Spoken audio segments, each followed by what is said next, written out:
بسم اللہ الرحمن الرحیم۔ السلام علیکم ڈیئر اسٹوڈینٹس، امید ہے کہ آپ سب خیریت سے ہوں گے اور اپنی زندگی خوشگوار طریقے سے گزار رہے ہوں گے اور اپنی اسٹڈیز پہ فوکس کر رہے ہوں گے۔ تو آج کا جو ہمارا ٹاپک ہے وہ بہت ہی زیادہ انٹرسٹنگ ہے اور وہ ٹاپک بیس کرتا ہے Iqbal philosophical thoughts of education. اب اقبال کو تو دنیا میں بہت سارے لوگ جانتے ہیں، اقبال کی فلاسفی سے بھی بہت سے لوگ فائدہ اٹھا چکے ہیں۔ ہاں، یہ اور بات ہے کہ اقبال کی فلاسفی کو آج کل کے فلاسفر نئے نئے رنگ اور نئے نئے نام دے کے اپنی فلاسفی کے طور پہ سامنے لے کے آ رہے ہیں، لیکن اقبال کی اصل فلاسفی جو ہے اس کے اوپر آج ہم سٹارٹ کریں گے کہ اس کا مقصد کیا ہے اور اقبال علم کے بارے میں کیا اپنا گمان رکھتے تھے اور ان کے خیال میں کہ ایک شاعر جو ہے ایک نیشن کو کس طرح چینج کرتا ہے۔ اقبال اپنے ایک شعر میں کہتے ہیں علم میں بھی سرور ہے لیکن یہ وہ جنت ہے جس میں ہو نہیں۔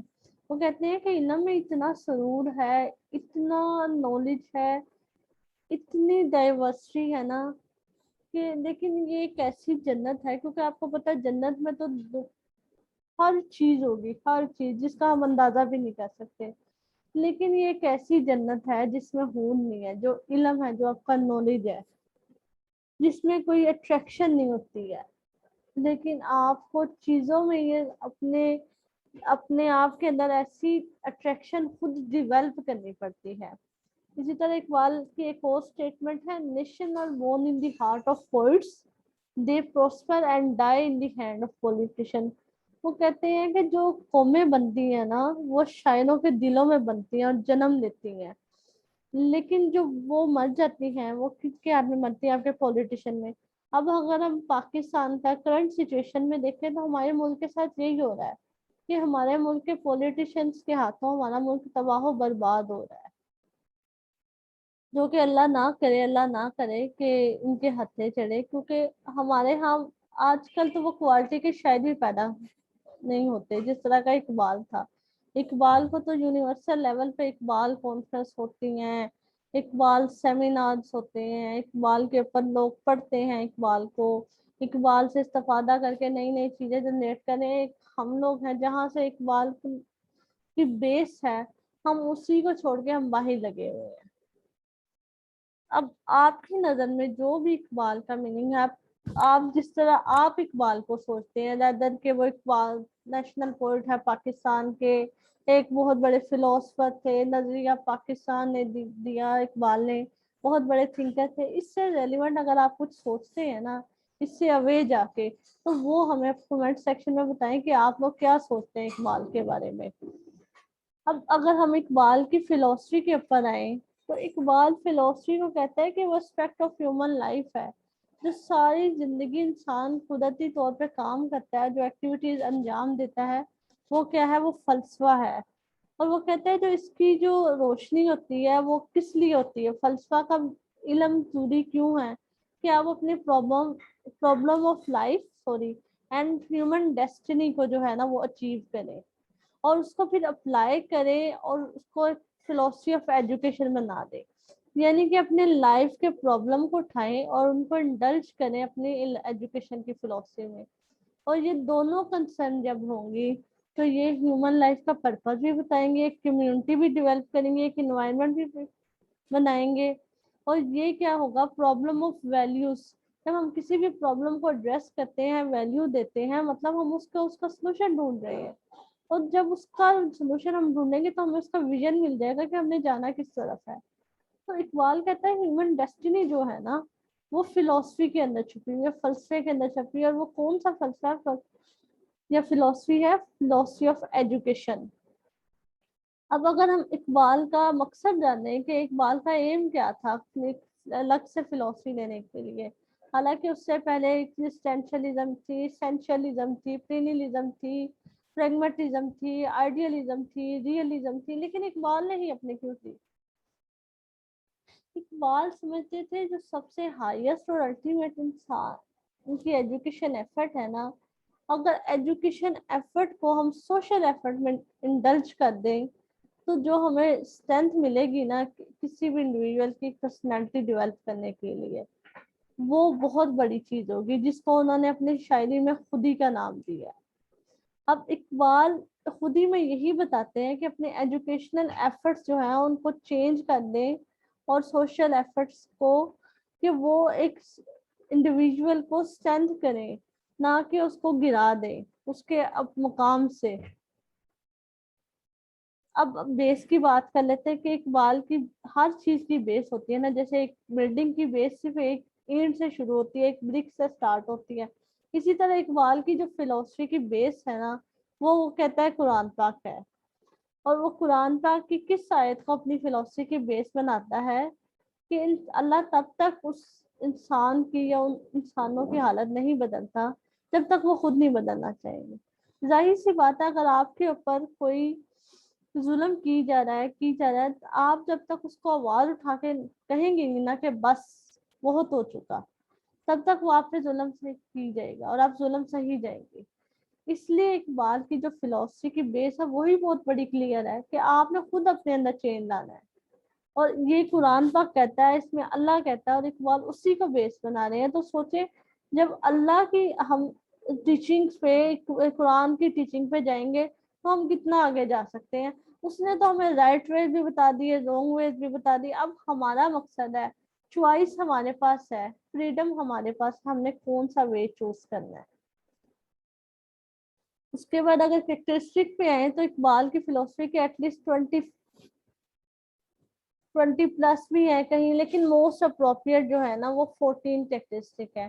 اس میں سب سے پہلا کریکٹرسٹک جو ہے انڈرسٹینڈنگ آف ڈیوائن ریئلٹی۔ سب سے پہلے جو حقیقت ہے، جو لازم الملزوم حقیقت ہے، وہ کیا ہے؟ اللہ تعالیٰ ہے، جو ایگزسٹ، جو ہوتا ہوئے نظر بھی آتا ہے اور نہیں بھی آتا۔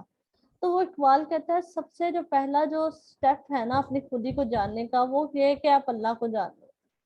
اور ایک جو مولانا رومی کہتے ہیں کہ میں نے اللہ سے کہا کہ میں آپ کو جانے بغیر مرنا نہیں چاہتا، تو اللہ نے آگے سے ان کو جواب دیا کہ جو مجھے جان لیتا ہے وہ پھر کبھی بھی نہیں مرتا۔ تو اگر آپ اپنے آپ کو جاننا چاہتے ہو، آپ دنیا کو جاننا چاہتے ہو، تو اس کا سب سے بڑا جو سٹون ہے، جو مائل سٹون ہے، جو آپ کا بیس کہہ لیں، وہ کیا ہے؟ تصوف ہے، مسٹیسزم ہے۔ اور مسٹیسزم صرف اسلام میں نہیں ایگزسٹ کرتا، مسٹیسزم تھرو آؤٹ دنیا کا ہر ریلیجین کہیں نہ کہیں جا کے یہ چیز اس کو مانتے ہیں کہ کوئی ایسی ہستی ہے جو نظام چلا رہی ہے، اس کے بغیر کچھ بھی نہیں ہو سکتا۔ اور اگر ہم تصوف کی بات کریں تو تصوف کس کو کہتے ہیں؟ تصوف کہتے ہیں ہم پیوریفیکیشن آف سول، اپنی روح کو پاک کرنا۔ کس سے؟ اپنی ٹریننگ اس طرح سے کرنا کہ آپ گڈ مورالٹی کی طرف جائیں، کہ اچھے طریقے کی طرف جائیں۔ اگر ہم ایلیمنٹس کی بات کریں ڈیوائن ریئلٹی کو، تو دیر آر 2 ایلیمنٹس، فنا اور بقا۔ فنا دنیا فنا ہو جانے والی چیز ہے، آج نہیں کل دنیا فنا ہو جائے گی۔ بقا کہتے ہیں آفٹر لائف کو۔ بقا یعنی کہ ہم مرنے کے بعد دوبارہ زندہ ہوں گے، اور اصل زندگی وہی ہے جیسے قرآن اور حدیث کہتے ہیں۔ اور یہ دنیا کے 3 بڑے مذاہب فنا اور بقا کا تصور دیتے ہیں، اسلام، کرسچینٹی اور جوڈائزم۔ یہ تینوں اس ڈیوائن ریئلٹی کے بیسک ایلیمنٹ ہیں۔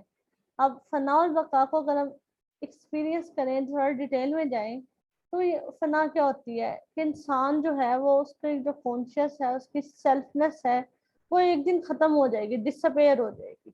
لیکن بقا کیا ہے؟ کانسٹنٹ نالج جو ہم انٹیوشن سے گین، انٹیوٹیو نالج ہوتا ہے، جو گوڈ سے آیا ہوتا ہے، جو ریویلڈ ہے، جو حدیث کے مطابق، جو حضرت جبرائیل علیہ السلام کی ٹیچنگ دیتے تھے انبیاء علیہ السلام کو، وہ بقا ہے، وہ رہے گا ہی رہے گا، اس کو زوال نہیں ہے۔ لیکن فنا، یہ دنیا فانی ہے، فانی، فنا ہونے والی ہے، جلد ختم ہونے والی ہے، اور بقا جو ہمیشہ رہے گی۔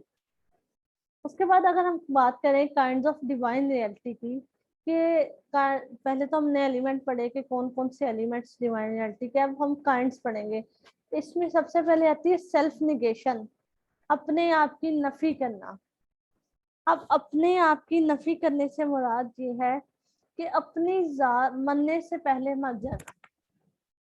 یہ بہت سے صوفیہ اکرام، بہت سے اولیاء اللہ، بہت سے مسٹیسزم کو ماننے والے لوگوں کا خیال یہ ہے، ایون جو لوگ یوگی ہوتے ہیں وہ کیا کرتے ہیں، مونکس، وہ بھی سیلف نیگیشن کر دیتے ہیں، اپنے آپ کی نفی کر دیتے ہیں کہ یہ چیز ہم نے نہیں لینی. تو اس سیلف نیگیشن، اپنے آپ کی نفی کر دینا، زندہ رہتے ہوئے مرے ہوئے لوگوں کے مقابلے میں چلے جانا اور اس چیز کو ایکسپیرینس کرنا، وہ سب سے پہلا جو ہے نا ٹائپ ہے کس کی، ڈیوائن ریئلٹی کی. اس کے بعد سیلف نیگیشن ریفیوٹ، یہ ایک سٹیپ، یعنی کہ کہہ لیں کہ اس کا جو فرسٹ سٹیپ اسٹیج کا ہے وہ سیلف نیگیشن ہے ڈیوائن ریئلٹی کی طرف، اور جو سٹیپ جس کے اوپر باقی ساری اسٹیج کھڑی ہوئی ہیں وہ سیلف نیگیشن ریفیوٹ ہے. جب آپ اپنی نفی کر دیتے ہیں تو اللہ تعالیٰ آپ کے اوپر علم و حکمت کے دروازے کھول دیتا ہے اپنے، پھر آپ آزاد ہیں، آپ جہاں چاہے مرضی چلے جائیں. اور اقبال اپنے پیر و مرشد مولانا رومی کے بارے میں کہتے ہیں کہ انہوں نے، مولانا محمد جدید جوہر نے اور اقبال نے مریخ پہ جا کے نماز ادا کی ہے. یعنی کہ جب انسان اپنی نفی کر دیتا ہے تو اس کا کوئی وزن ہی نہیں رہتا. اور تھیوری آف ریلیٹیوٹی کے جب انسان کا جو میس جو ہے، اس کا ویٹ جو ہے وہ اسپیڈ آف لائٹ کے اکول ہو جائے تو وہ ایک انرجی بن جاتا ہے. ٹھیک ہے، اب وہ انرجی کیا، وہ انرجی سیلف نیگیشن ریفیوٹ ہے جو بہت سے اولیاء اکرام، بہت سے مونکس کے پاس ہے، اور یہ بیسک پلر ہے. تو آج کے لیکچر میں ہم نے فرسٹ اس کا کریکٹرسٹک پڑھا ہے. سب سے پہلے ہم نے پڑھا کہ اقبال فلسفی ہوتی کیا ہے، اس کی بیس کیا ہے، اس کا ایم کیا ہے. پھر ہم نے سب سے فرسٹ کریکٹرسٹک ڈیل کیا، وہ ہے ڈیوائن ریئلٹی. اس سے ریلیٹڈ آپ کو کوئی بھی کوشچن ہو تو آپ کمنٹ سیکشن میں لکھ دیں. اس کے بعد پھر ہم نیکسٹ پہ چلیں گے. نیکسٹ کریکٹرسٹک، وہ نیکسٹ ویڈیو کے لیے آپ نیکسٹ لنک پہ کلک کیجیے گا پارٹ 2 پہ. اور اسی طرح اقبال کہتا ہے خودی کا سنہا لا الہ الا اللہ، خودی کہتے ہیں فرحان لا الہ الا اللہ. اس پہ ہم ختم کرتے ہیں کہ جو زندگی کی حقیقت ہے نا، جو زندگی کا انسان کا سیکرٹ ہے، جو اس کے اندر ہڈن ہے، وہ کچھ بھی نہیں ہے کہ اللہ ہے اور بس وہی ہے، اس کے علاوہ کوئی بھی نہیں ہے. The self is just a double edge sword. ٹھیک ہے، آپ کی سیلف کیا ہے، وہ ایک ایسی تلوار ہے جو آپ کو روز اس چیز پہ کاٹتی ہے کہ صرف اللہ ہے اور اس کے علاوہ کچھ بھی نہیں ہے، سب کچھ فنا ہونے والا ہے اس کی ذات کی سوا. اس کے علاوہ میں آپ سے ریکویسٹ کروں گی، اگر آپ کو ہماری ویڈیو پسند آ رہی ہے، آپ ہمارے چینل کو لائک کریں، شیئر کریں، سبسکرائب کریں اور بیل کے آئیکن کو ٹک کریں. اور کوئی بھی کوشچن ہو تو آپ کمنٹ سیکشن میں پوچھ سکتے ہیں. کل انشاءاللہ تعالی ہم لوگ نیکسٹ جو ہمارا کریکٹرسٹک ہے اس کے اوپر ہم چلیں گے، تو وہ میں آپ کو کل کی ویڈیو میں اس کو آپ کو دوں گی. تھینک یو سو مچ. اپنا خیال رکھیے، اپنے گھر والوں کا خیال رکھیے اور اپنی اسٹڈیز پہ دھیان دیں. اللہ حافظ.